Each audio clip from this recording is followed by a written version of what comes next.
ಈ ರೀತಿಯ 1 ಪೈಸೆ ಕಾಯಿನ್ಗಳು, 2 ಪೈಸೆ ಕಾಯಿನ್ಗಳು, ಇಲ್ಲಿ 1 ಪೈಸೆ ಕಾಯಿನ್ ಇದೆ ನೋಡಿರಿ.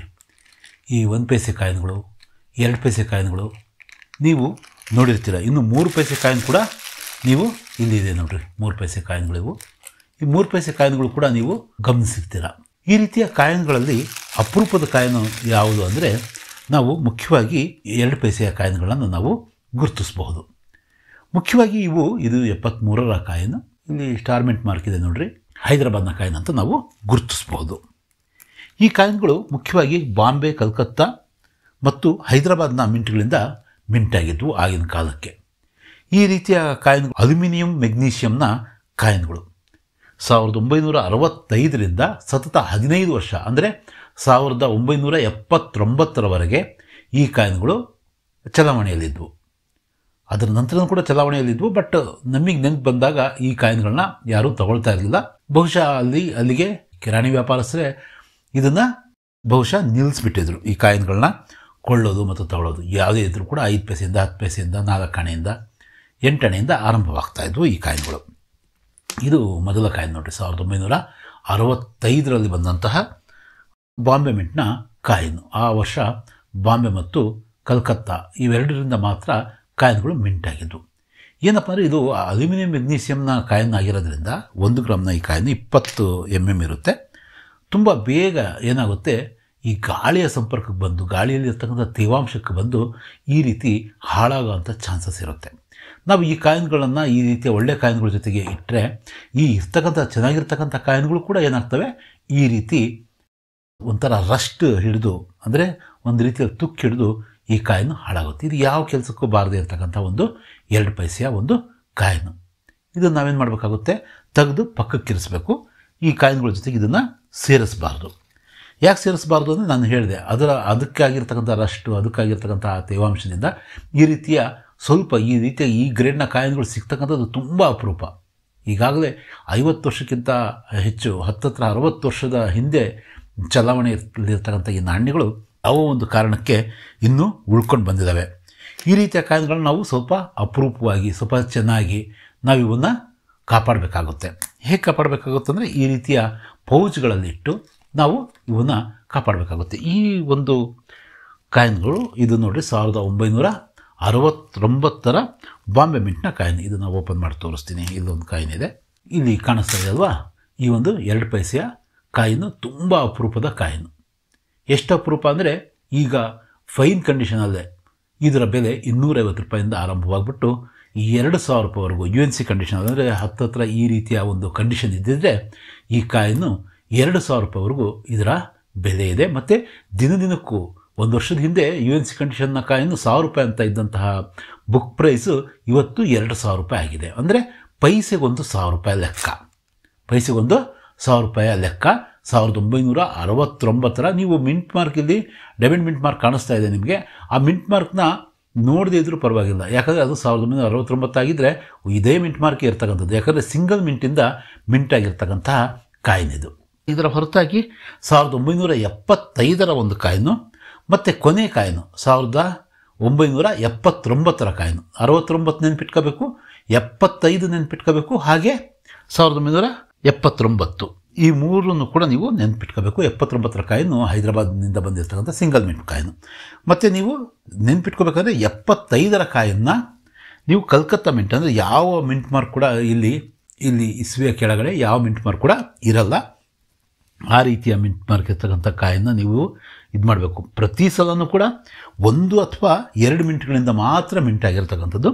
75ರಲ್ಲಿ ಈ ಕಾಯಿನ್ನು ಕಲ್ಕತ್ತಾ ಮತ್ತು ಹೈದರಾಬಾದಿಂದ ಮಿಂಟಾಗಿತ್ತು. ಹೈದರಾಬಾದ್ನ ಕಾಯಿನ್ನು ಕಾಮನ್ ಕಾಯಿನು ಮತ್ತು ಕಲ್ಕತ್ತಾ ಕಾಯಿನ್ನು ಅದು ಸ್ವಲ್ಪ ರೇರ್ ಮಟ್ಟದ ವೆರಿ ಸ್ಕೇರ್ ಮಟ್ಟದ ಕಾಯಿನು. ಅದರ ಬೆಲೆಯೂ ಕೂಡ ಇವತ್ತು ಕನಿಷ್ಠ UNC ಕಂಡೀಷನಲ್ಲಿ 500 ರೂಪಾಯಿ ಇದೆ. ಮತ್ತು ಇದರ ಕಾಯಿನ್, ಈ ಪರ್ಟಿಕ್ಯುಲರ್ ಈ ಕೈಯಲ್ಲಿ ನಾನು ಇಟ್ಕೊಂಡಿರ್ತಕ್ಕಂಥ ಕಾಯಿನೇ ಇದರಲ್ಲಿ ಅಪರೂಪದ ಕಾಯಿನು, ತೀರಾ ಅಪರೂಪದ ಕಾಯಿನು. ಇದು ಈಸಿಯಾಗಿ ನೀವು ಕಾಯಿನ್ ಎಕ್ಸಿಬಿಷನ್ಗಳು ತಗೊಂಡು ಹೋದರೆ ನಿಮಗೆ ಈಸಿಯಾಗಿ 250 ರೂಪಾಯಿಂದ ಆರಂಭವಾಗಿ ಆ ಕಾಯಿನ್ನ ಲಸ್ಟರು ಮತ್ತು ಅದರ ಇದ್ರ ಮೇಲೆ ಸ್ಟಾರ್ಟ್ ಆಗ್ತಕ್ಕಂಥದ್ದಂತೂ 250 ರೂಪಾಯಿಂದ. ಇದು UNC ಕಂಡೀಷನಲ್ಲಿ ಒಳ್ಳೆ ಕಂಡೀಷನಲ್ಲಿದ್ದರೆ ಈ ಕಾಯಿನ್ನು ಎಷ್ಟು ರೂಪಾಯಿ? 2,000 ಇವತ್ತು ಬೆಲೆ, ಕನಿಷ್ಠ ಬೆಲೆ UNCಯಲ್ಲಿ ಕನಿಷ್ಠ ಬೆಲೆ ಇದಕ್ಕೆ 2,000 ಇದೆ. ನೋಡಿರಿ, 2 ಪೈಸೆಗೆ 2,000 ಅಂದರೆ 1 ಪೈಸೆಗೆ 1,000 ಲೆಕ್ಕ. ಯಾವುವು 1969. ನಾವು ಇದು ಯಾಕೆ ಇಷ್ಟು ರೇಟು ಅಂದರೆ, ಈ ರೀತಿ ನೂರಾರು ಕಾಯಿನ್ಗಳನ್ನು ನಾವು ಹುಡುಕಿ ಹೆಕ್ಕಿ ತೆಗೆದಾಗ ಒಂದೇ ಒಂದು ಕಾಯಿನು ಅಥವಾ 2 ಕಾಯಿನು ನಮಗೆ ಇವು ಸಿಗ್ಬೋದು. ಇಷ್ಟು ಕಾಯಿನ್ಗಳಲ್ಲಿ ಸುಮಾರು ನನ್ನ ಹತ್ರ 1,000ಕ್ಕಿಂತ ಹೆಚ್ಚು ಕಾಯಿನ್ಗಳಿದ್ದಾವೆ. ಈ ರೀತಿಯ ಪೌಚ್ಗಳಲ್ಲಿ ನಾನು ಅವನ್ನು ಹಾಕಿಟ್ಟಿದ್ದೀನಿ. ಅಷ್ಟು ಕಾಯಿನ್ಗಳಲ್ಲಿ ನನಗೆ ಸಿಕ್ಕಿರ್ತಕ್ಕಂಥದ್ದು ಅದೃಷ್ಟಕ್ಕೆ ಇವೆರಡೇ ಅಪರೂಪದ ಕಾಯಿನು. ಇನ್ನೂ ನೋಡಿರಿ, ಇಲ್ಲೂ ಇದ್ದಾವೆ ನೋಡಿರಿ, ಇಲ್ಲೂ ಕೂಡ ಈ 2 ಪೈಸೆ ಕಾಯಿನ್ಗಳು ಇಲ್ಲೂ ಇದ್ದಾವೆ. ಇವೆಲ್ಲ ಕಾಯಿನ್ಗಳನ್ನ ನಾವು ಹೆಕ್ಕಿ ತೆಗೆದಾಗ ನಮಗೆ ಸಿಕ್ಕಿರ್ತಕ್ಕಂತಹ ಕೇವಲ 2 ಅಪರೂಪದ ಕಾಯಿನ್ ಸಿಕ್ಕಿದ್ದಾವೆ. ಅವು 1969 ಈ 2 ಪೈಸೆಯ ಕಾಯಿನ್ಗಳು ನನ್ನ ಹತ್ರ ಇದ್ದಾವೆ ಅಂದರೆ, ಈ ಬೇರೆ ಕಾಯಿನ್ಗಳು 2 ಪೈಸೆ ಮಾಮೂಲು ಕಾಯಿನ್ಗಳು ಈಗ 67 ಕಾಯಿನು ಅಂತ ಅಂದ್ಕೊಳ್ಳೋಣ. ಇದು ₹5 15 ಬೆಲೆ. ನಾವು ಹುಡುಕಬೇಕಾಗಿರೋದು ಯಾವುದು? 1969 ಮತ್ತು 1975. ಅದು ಕಲ್ಕತ್ತಾ ಮಿಂಟನ್ನು ಕೂಡ ನಾವು ನೆನ್ಪಿಟ್ಕೋಬೇಕು. ಯಾಕೆ 75 ಇದೆಲ್ಲ ಸಾಕು ಅಂದರೆ ಇಲ್ಲ, 75ರ ಕಲ್ಕತ್ತಾ ಮಿಂಟ್ ಮಾತ್ರ ಅಪರೂಪದ ಕಾಯಿನು. ಮತ್ತು ಬೇರೆ ಕಾಯಿನು ತುಂಬ ಸಾಮಾನ್ಯವಾದಂತಹ ಕಾಯಿನು, ಹೈದರಾಬಾದ್ನ ಕಾಯಿನು ಸಾಮಾನ್ಯ ಕಾಯಿನು. ಹಾಗೆ 79ರಲ್ಲಿ ಹೈದರಾಬಾದ್ ಕಾಯಿನ್ ಒಂದೇ ಬಂದಿರತಕ್ಕಂಥದ್ದು, ಅದು 79 ಅಂತ ಇದ್ದರೂ ಕೂಡ ಸಾಕು. ಅದು ಕೂಡ UNC ಕಂಡೀಷನಲ್ಲಿ ₹500ವರೆಗೂ, ಅದಕ್ಕೂ ಕೂಡ ₹100 500ವರೆಗೂ ಬೆಲೆ. ಇದಕ್ಕೆ ಮಾತ್ರ UNC ಕಂಡೀಷನಲ್ಲಿ ಈ ಕಾಯಿನ್ಗೆ ₹2,000 ಬೆಲೆ ಇದೆ. ಇದರಲ್ಲಿ ಹುಡುಕಿದ್ರೆ ನಮಗೆ ಹೈದರಾಬಾದ್ನ ಕಾಯಿನು ಯಾವುದು 1979ರ ಕಾಯಿನು ಕೂಡ ಸಿಗಬಹುದು. ಹಾಗೆಯೇ ಬೇರೆ ಯಾವ ಕಾಯಿನು 1975ರ ಕಲ್ಕತ್ತಾ ಮಿಂಟ್ನ ಕಾಯಿನು ಕೂಡ ನಮಗೆ ಸಿಗ್ಬೋದು. ಬಟ್ ನಾನು ಈ ಹಿಂದೆ ತುಂಬ ಹಿಂದೆ ಇದರ ಬೆಲೆ ಇನ್ನೂ ಕಡಿಮೆ ಇದ್ದಾಗ ನಾನು ಇದನ್ನು ಹೆಕ್ಕಿ ಸ್ವಲ್ಪ ತೆಗೆದಿದ್ದೆ. ಅವು ಅವತ್ತಿಗೆ ಅಷ್ಟು ಸ್ಕೇರ್ ಆಗದೆ ಇರೋದ್ರಿಂದ ಅವನ್ನು ನಾನಿಲ್ಲಿ ಹುಡುಕಿ ತೆಗೆದಿಲ್ಲ. ಇಲ್ಲಿ ನಾವು ಒಂದೊಂದೇ ಕಾಯಿನ ಈ ರೀತಿ ಹುಡುಕ್ತಾ ಹೋದರೆ ಇದು 71ರ ಕಾಯಿನು, ಇದು ನೋಡಿರಿ 66ರ ಕಾಯಿನು. ಈ ರೀತಿ ಹುಡುಕ್ತಾ ಹೋದರೆ ಇದು 68ರ ಕಾಯಿನು. ಈ ರೀತಿ ನಾವು ಹುಡುಕ್ತಾ ಹೋದರೆ ಆ 70ರ ಕಾಯಿನು ಕೂಡ ಸಿಗುತ್ತೆ ಮತ್ತು 79ರ ಕಾಯಿನ್ ಕೂಡ ಸಿಗುತ್ತೆ. ಇದು 72ರ ಕಾಯಿನ್ ನೋಡ್ರಿ. ಈ ರೀತಿ ನಾವು ಪೌಚ್ಗಳಲ್ಲಿ ಹಿಂದಿನ ಕಾಲದಲ್ಲಿ ಈ ರೀತಿ ತೆಗೆದಿಟ್ಟಿರ್ತಕ್ಕಂಥ ಕಾಯಿನ್ಗಳನ್ನ ನಾವು ಸಂಗ್ರಹಿಸಿದಾಗ ನಮಗೆ ಇದರಲ್ಲಿ ಸಾವಿರಾರು ಕಾಯಿನ್ಗಳಲ್ಲಿ 1-2 ಅಪರೂಪದ ಕಾಯಿನ್ಗಳು ಸಿಗ್ತವೆ. ನಿಜಕ್ಕೂ ಈ ನಿಮಿಸ್ಮ್ಯಾಟಿಕ್ ಫೀಲ್ಡಲ್ಲಿ ನಾವು ಸಂಪೂರ್ಣ ನಮ್ಮ ತೊಡಗಿಸ್ಕೊಂಡಾಗ ಅದರ ಪ್ರಾಮುಖ್ಯತೆ ಗೊತ್ತಾಗುತ್ತೆ. ನಾವು ಇದನ್ನು ಹೋಗಿ ನಾವು ಈಸಿಯಾಗಿ ₹2,000 ಕೊಂಡ್ಕೋಬೋದು. ಅದಕ್ಕಿಂತ ಈ ರೀತಿಯ ಕಾಯಿನ್ಗಳಿಂದ ನಾವು ಹೆಕ್ಕಿ ಈ ರೀತಿಯ ಅಪರೂಪದ ಕಾಯಿನ್ಗಳನ್ನ ನಾವು ತೆಗೆದು ಇವನ್ನ ಜೋಪಾನ ಮಾಡಿದಾಗ, ಇದನ್ನು ಪೌಚ್ಗಳಲ್ಲಿ ಹಾಕಿ ಕಾಯಿನ್ ಹೋಲ್ಡರ್ಸ್ ಅಂತ ಬರ್ತವೆ, ಇನ್ನೂ ಇದಕ್ಕಿಂತ ಚೆನ್ನಾಗಿ ನಾವು ಹೋಲ್ಡರ್ಸಲ್ಲಿ ಹಾಕಿಡ್ಬೋದು. ಯಾಕಂದರೆ ₹2,000 ಬೆಲೆ ಬಾಳ್ತಾ ಇದೆ ಈ ಕಾಯಿನು. ಈ ಕಾಯಿನ ನಾವೇನು ಮಾಡ್ಬೋದು? ಹೋಲ್ಡರ್ಸಲ್ಲಿ ಹಾಕಿಡ್ಬೋದು. ಈ ರೀತಿ ನಾವು ಅವನ್ನು ರಕ್ಷಣೆ ಮಾಡಿದಾಗ ನಮಗೆ ನಿಜವಾಗಲೂ ಕೂಡ ಮುಂದಿನ ಒಂದು ತಲೆಮಾರಿಗೆ ನಾವು ಈ ರೀತಿಯ ಒಂದು ಕಾಯಿನ್ಗಳು ಚಲಾವಣೆಯಲ್ಲಿ ಇದ್ವು ಅಂತಕ್ಕಂಥದ್ದನ್ನು ನಾವು ನಮ್ಮ ಮಕ್ಕಳಿಗೆ ಮೊಮ್ಮಕ್ಕಳಿಗೆ ಇವನ್ನ ತೋರಿಸಬಹುದು. ಜೊತೆಗೆ ಒಂದು ಪರಂಪರೆಯನ್ನು ನಾವು ಅವರಿಗೆ ಬಿಟ್ಟು ಹೋಗ್ತೀವಿ. ಮತ್ತು ಇದು ನೋಡ್ರಿ, ಸುಮ್ಮನೆ ನಾವು ಹವ್ಯಾಸ ಅಂದರೆ ಖರ್ಚು ಮಾಡೋದು ಅಷ್ಟೇ ಆಗಿರುತ್ತೆ. ಆದರೆ ಇಲ್ಲಿ ನಮಗೆ ಆರೋಗ್ಯಕ್ಕೆ ಆರೋಗ್ಯ, ಈ BP ಅಂತಕ್ಕಂಥವು, ಶುಗರ್ ಅಂತಕ್ಕಂಥವು, ನಮ್ಮ ಲೈಫ್ ಸ್ಟೈಲ್ನ ಡಿಸೀಸ್ಗಳಿದಾವಲ್ಲ, ಈ ಡಿಸೀಸ್ಗಳು ಕೂಡ ಈ ಒಂದು ಕಾಯಿನ ನಾವು ಕುತ್ಕೊಂಡು ಒಂದು ಒಳ್ಳೆಯ ಹವ್ಯಾಸಕ್ಕೆ ನಾವು ಇದಾದಾಗ ಈ ಚಿಂತೆಗಳು, ದುಮ್ಮಾನಗಳು, ಈ ಡಿಪ್ರೆಷನ್ಗಳಿಂದ ದೂರ ಆಗ್ತೀವಿ.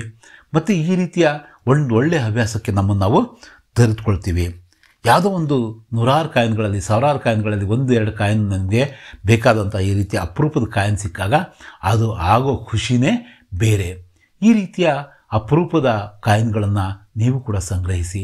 ಬರೀ ಮಾರ್ತಕ್ಕಂತಹದಷ್ಟೇ ನಾವು ಯೋಚನೆ ಮಾಡ್ತಕ್ಕಂಥದ್ದು ಬೇಡ. ಇವು 16 ವರ್ಷಗಳಿಂದ ನನ್ನ ಹತ್ರ ಉಳಿದಾವೆ. ನಾನು 8ನೇ ಕ್ಲಾಸಲ್ಲಿ ಅಂದರೆ 1988ರಲ್ಲಿ ಸ್ಟಾರ್ಟ್ ಮಾಡಿರ್ತಕ್ಕಂಥ ಹವ್ಯಾಸ ಇದು. ಇವತ್ತಿಗೆ ಬಂದು ಇಲ್ಲಿಗೆ ತಲುಪಿದೆ. ಅದರಲ್ಲೇ ಅಪರೂಪದ ಕಾಯಿನ್ಗಳು ಬರ್ತವೆ. ನಮಗೆ ಅವಶ್ಯಕತೆ ಇತ್ತು ಅಂದರೆ ನಾವು ಅವನ್ನ ಕಾಯಿನ್ ಎಕ್ಸಿಬಿಷನ್ಗಳಲ್ಲಿ ಮಾರಬಹುದು. ಮಾರೋದಕ್ಕೆ ಹಪಹಪಿಕೆ ಬೇಡ, ಅವಸರ ಬೇಡ. ಈಸಿಯಾಗಿ ನಮ್ಮಲ್ಲಿ ಎಷ್ಟು ದಿನ ಹೋಲ್ಡ್ ಆಗಿ, ಇದು ಈ ಹಿಂದೆ ಆಗಿದ್ದರೆ ನನಗೆ ₹500-600 ಸಿಗ್ತಾಯಿತ್ತು. ಇವಾಗ ಇದು ಚೆನ್ನಾಗಿರೋದ್ರಿಂದ $1,000-1,500 ಅಂತೂ ನನಗೆ ಈಗ ಈಸಿಯಾಗಿ ಸಿಗುತ್ತೆ. ಮುಂದೆ ಇದು ₹3,000 ಆಗ್ಬೋದು, ₹5,000 ಆಗ್ಬೋದು. ಯಾಕಂದರೆ ದಿನದಿನಕ್ಕೂ ಕೂಡ ಕಾಯಿನ್ನ ಕಲೆಕ್ಟರ್ಗಳು ಜಾಸ್ತಿ ಆಗ್ತಿದ್ದಾರೆ. ಸುಮಾರು 4-5 ಲಕ್ಷ ಸಬ್ಸ್ಕ್ರೈಬರ್ ಇರ್ತಕ್ಕಂಥ ಈ ಕಾಯಿನ್ನ ಚಾನಲ್ಗಳನ್ನ ನಾವು ನೋಡಬಹುದು ಹಿಂದಿಯಲ್ಲಿ. ನಮ್ಮಲ್ಲೂ ಕೂಡ ನೋಡಿ, ಕೆಲವೇ ದಿನಗಳಲ್ಲಿ ಈಗ 11,000ಕ್ಕಿಂತ ಹೆಚ್ಚಿನ ಸಬ್ಸ್ಕ್ರೈಬರ್ಗಳು ನಮಗೂ ಕೂಡ ಆಗಿದ್ದಾರೆ. ಅಂದರೆ ಅಷ್ಟು ಜನಕ್ಕೆ ಈ ಕಾಯಿನ್ಗಳ ಬಗ್ಗೆ ಒಂದು ಆಸಕ್ತಿ ಇದೆ ಅಂತಕ್ಕಂಥದ್ದನ್ನು ನಾವು ಗಮನಿಸ್ಬೋದು. ಅವಸರದ ಮಾರಾಟ ಅಥವಾ ಅವಸರದ ಕೊಳ್ಳುವಿಕೆ ಈ ವಿಷಯದಲ್ಲಿ ಅಷ್ಟು ಒಳ್ಳೆಯದಲ್ಲ. ನೋಡ್ರಿ, ಗಮನಿಸಿ, ನೀವು ಈ ಒಂದು ಒಳ್ಳೆಯ ಹವ್ಯಾಸಕ್ಕೆ ತಮ್ಮನ್ನು ತಾವು ತೊಡಗಿಸ್ಕೊಳ್ರಿ ಅಂತ ಹೇಳ್ತಾ ಮತ್ತೆ ಇನ್ನೊಂದು ವಿಡಿಯೋದಲ್ಲಿ ಭೇಟಿಯಾಗೋಣಂತೆ. ಹಾರ್ದಿಕ ಧನ್ಯವಾದಗಳು.